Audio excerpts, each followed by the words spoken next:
that's the way to be. I'll win a class to beat them all and go down in history. I'll be the one to reach the stars, but only if you're with me tonight, 'cause that'll be the life.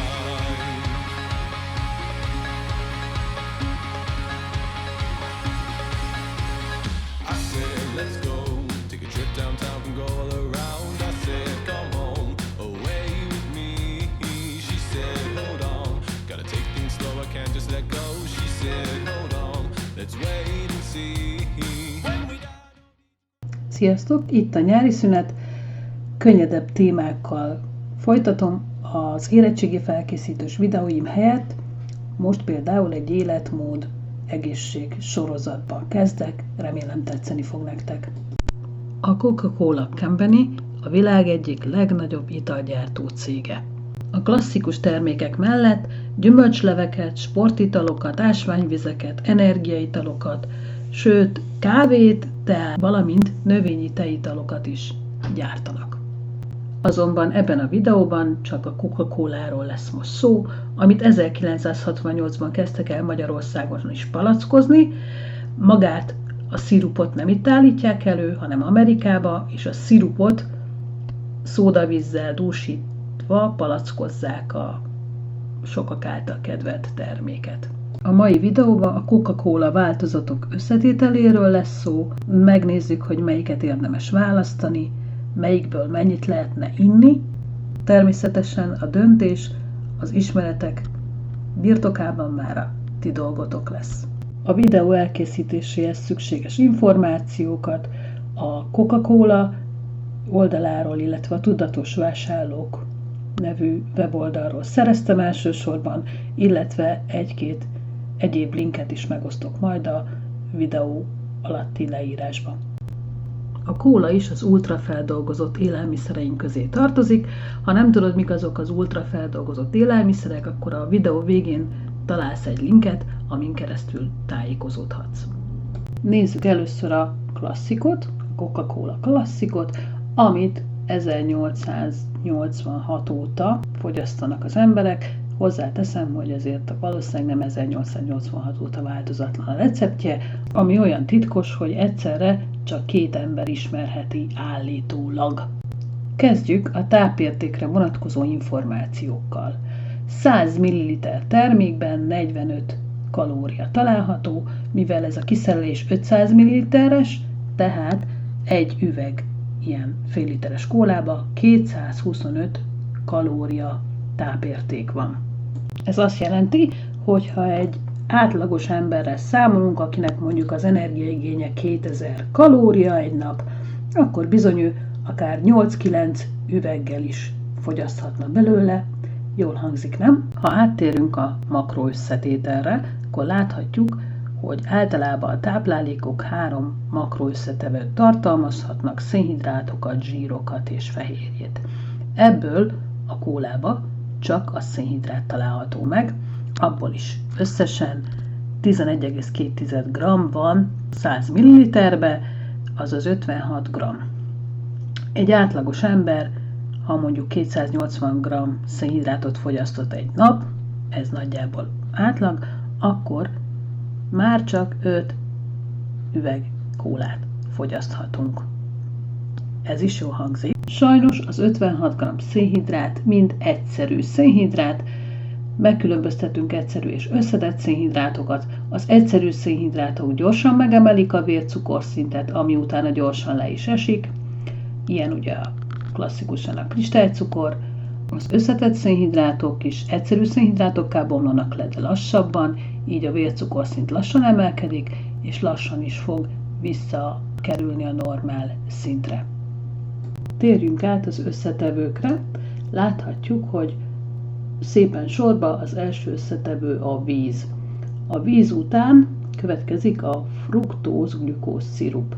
A sorrendje az összetevőknek jelzi azt, hogy melyikből van a legtöbb. Értelemszerűen vízből van a legtöbb, utána a legnagyobb mennyiségben a fruktóz-glükóz szirup. A fruktóz és a glükóz is egyszerű szénhidrát, ebből a glükóz, azaz a szőlőcukor az, amit a sejtjeink hasznosítani tudnak.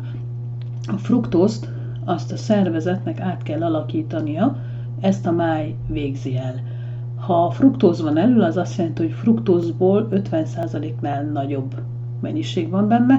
Ha a glükóz szerepelne elől, az azt jelenti, hogy akkor a glükózból van felénél több. Ezt a szirupot az élelmiszeripar búzából és kukoricából állítja elő. A következő összetevő a széndioxid, ezt nem kell magyarázni, majd utána jön a szulfidos ammóniás karamell, amely a tudatos vásárló weboldal szerint a karamellnek egy olyan módosulat, amilyen szulfid és ammónia vegyületeket használnak, veszélytelen, tehát nem kell aggódni, színezékként használják. Ettől van a kólának a jellegzetes színe. Következő összetevő az egy étkezési sav, a foszforsav, amit apatitból nyernek ki, savanyítószerként használnak. Elég rossz híre volt a kólával kapcsolatban.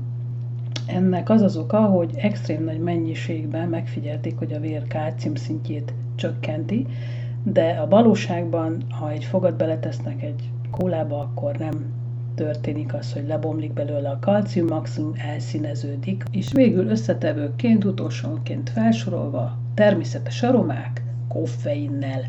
És ugye ez a lényege, a titka a Coca-Colának, az biztos, hogy a nevébe a kokacserje és a kóladió is benne van. Tehát az eredetileg mindkettőt tartalmazza. Az is biztos, hogy még most is importálnak kokacserjének a porított változatát, de már állítólag kokainmentesítették. Az erről szóló cikket majd a leírásba, a videó leírásába mellékelem. Nézzük meg a koffeint. A koffein az mindenki tudja, hogy az élénkítő hatásáról ismert vegyület, amit elsősorban a kávéval kapcsolatban szoktunk emlegetni, de emellett, hogy élénkítő hatású, függőséget okozhat, a dopamin szintjét emeli az agyban, növeli a légzésszámot, elernyeszti a sima izmokat, emeli a testhőmérsékletet, szorongás tüneteit fokozhatja, ezért depressziósoknak nem nagyon javaslom, növeli a gyomorsav kiválasztást, tehát refluxosoknak, gyomorfekéseknek se az ideális, fokozza a vizelet kiválasztást, ez hőségben nem szerencsés, tehát hőségben ezért nem javasolják a koffeines italok fogyasztását. Lassítja a májban az anyagok levontását, így a májbetegek számára sem a legideálisabb koffeines italokat fogyasztani, fokozza a szívműködést, ez a szívbetegeknek okozhat problémát, illetve a vázizmok teljesítményét is fokozza. A magyar, természetesen Nemzeti Népegészségügyi Központ ajánlása szerint 400 mg koffeint fogyaszthat el egy 70 kg-os testtömegű felnőtt, anélkül, hogy túladagolás jelentkezne nála, ez a maximálisan elfogyasztható mennyiség. Persze vannak egyéni érzékenységek, tehát lehet, hogy már valakinél 200-300 mg koffein is túladagolási tüneteket okoz. Egy pesszó kávé kb. 100 mg koffein tartalmaz, egy csésze fekete tea is 20-90 mg között, egy szelet tejcsoki, ami 45 g-os is 10-30 mg koffein tartalmazhat, ehhez képest ez a kóla, ez a Coca-Cola, nem tudom pontosan, de 40-50 mg koffein között tartalmazhat egy fél liter. A koffein túladagolás tünetei a következők lehetnek: álmatlanság, korosan magas pulzusszám, szívritmuszavar, szívdobogásérzés, gyomorégés. Sajnos hosszantartó hatásai is lehetnek, mind a meddőség, mind a csontritkulás kockázatát növeli. Emellett ráadásul bizonyos gyógyszerek hatását is módosíthatja, nem érdemes koffeint fogyasztani annak, aki asztmás és gyógyszert fogyaszt, szívgyógyszerekre, antidepresszánsok fogyasztása esetén sem, valamint fájdalomcsillapítókat sem koffeines itallal érdemes bevenni. Mivel ez egy függőséget okozó szer, elvonási tünetek is jelentkezhetnek, ha valaki túl sok koffeinről szeretne most leállni. Ezek fáradtságérzés, fejfájás, ingerlékenység, koncentrációs zavar és hányinger lehetnek. Lássuk a következő Coca-Cola terméket, ez a Light, vagy hívják diétás, vagy diet kólának is, amit 1982-ben vezetett be a cég. Ha megnézzük a tápértékre vonatkozó információkat, akkor láthatjuk, nagyon elenyésző 0,3 kilokalória energia van benne, és 0 g szénhidrátot tartalmaz. Nézzük, minek köszönhető ez az alacsony elenyésző energiatartalom. Azt láthatjuk, hogy nincs benne se glükóz, se fruktóz, semmilyen egyszerű szénhidrát, hanem helyette édesítőszerek. Vannak benne aszpartám és aceszulfám K, mind a kettő az édesízért felel, mind a kettő mesterséges vegyület. Az aszpartám aminosavakból áll, például fenilalaninból, amiről azt kell tudni, hogy a fenilketonúriásoknak ez problémát okoz, tehát ők nem fogyaszthatják az ilyen italokat. Az aszpartám 200-szor olyan édes, mint a kristálycukor, ami jól hangzik, mert sokkal kevesebb kell belőle. Az elfogadható napi beviteli érték, az ADI értéke, az 40 mg per kilogramm, tehát testtömeg kilogrammonként 40 mg-ot lehet bevinni, mivel a legtöbb ilyen mesterséges anyagnak így számolják az értékét, ezért a kisgyerekeknél mindig oda kell figyelni, hogy a felnőttekhez képest sokkal kevesebb jön, hiszen egy 35 kilós gyerek nem ugyanannyit fogyaszthat, mint egy 70 kilós felnőtt. Több kutatás próbálta már bebizonyítani, hogy rákot okoz, az aszpartám, de még erre teljes bizonyossággal még nem sikerült igazolniuk a kutatóknak. A másik édesítő, ami a Coca-Cola Lightban van, az az aceszulfám K, amidoszulfonsavnak a származékából állítják elő.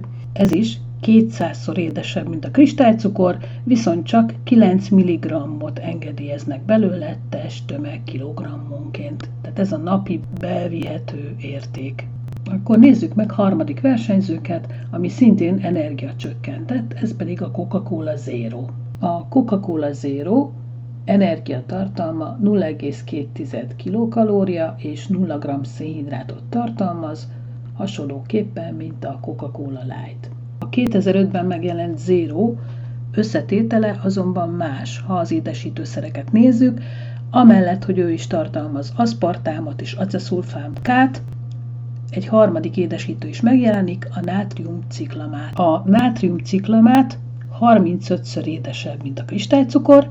Az USA-ban 1969-ben betiltották, a nemzetközi ajánlások szerint az elfogadható napi beviteli értéke 7 mg per kilogramm. Probléma lehet vele az, hogy a gyomorban egy része ennek a nátriumciklamátnak ciklohexaminná alakulhat, ami viszont lehet, hogy rákkeltő hatású. Nagy mennyiségben, legalábbis a patkányokban ezt okozott. Érdekességképpen mondom, hogy a Coca-Cola Zero összetétele más az USA-ban is, és az Egyesült Királyságban is. Az USA-ban nem tartalmaz nátriumciklamátot, helyette viszont van benne nátriumbenzoát, ami tartósító, illetve az Egyesült Királyságban szintén nátriumciklamát nélkül árulják a Coca-Cola Zero-t. És végül egy ráadás termék, a Coca-Cola Zero Zero, ami pont úgy olyan összetétellel bír, mint a sima Zero, csak éppen koffeinmentes. Ez az új terméke a Coca-Colának. Nos, melyik terméket ajánlanám?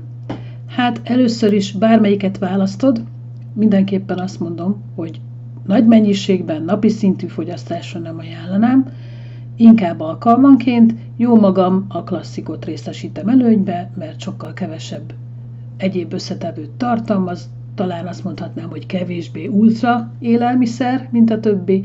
Ráadásul manapság rengeteg élelmiszerben tesznek édesítőszereket, és a hosszú távú hatásaival még nem vagyunk tisztában. Semmiképp sem ajánlanám kisgyermekeknek, sem pedig máj problémákban szenvedőknek. Mindenki próbálkozzon azzal, ami neki a legjobban fekszik, mindestre minél kevesebbet fogyaszt belőle. Már akkor ennyi volt, jó hosszúra sikeredett megint, remélem tetszett. A témával kapcsolatban várom a hozzászólásokat, akár abban, hogy ha valamit tévedtem, vagy rosszul gondoltam, akkor kijavítsatok, de hogyha javasolnátok valami más témát, akkor szeretettel fogadom a videó alatti kommentekbe. További jó nyári szünetet mindenkinek, sziasztok!